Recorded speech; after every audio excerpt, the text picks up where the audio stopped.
c'est à elle qu'elle doit son militantisme.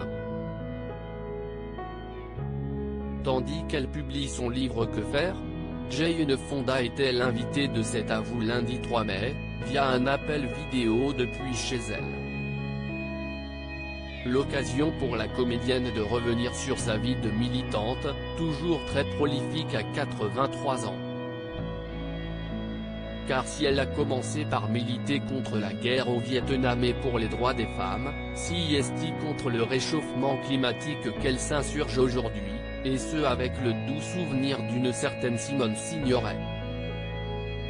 En effet, c'est la comédienne française qui l'a emmenée à sa première manifestation en France dans les années 60.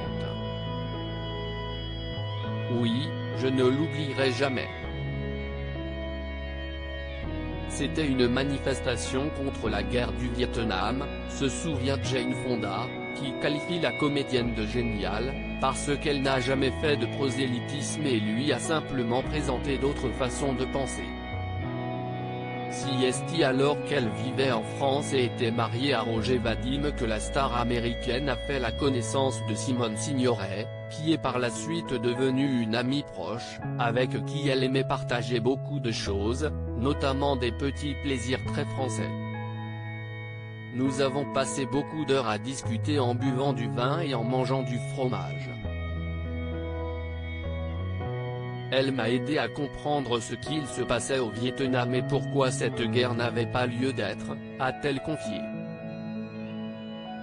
Jane Fonda est partie militer aux États-Unis après son divorce après quoi, Jane Fonda a quitté Roger Vadim, dont elle a divorcé en 1972, et a quitté la France pour retourner aux États-Unis où elle est devenue une militante très impliquée, revendiquant encore aujourd'hui ses racines militantes en France, avec Simone Signoret, qui était alors très célèbre aux États-Unis pour avoir été la première comédienne française à recevoir l'Oscar de la meilleure actrice en 1960.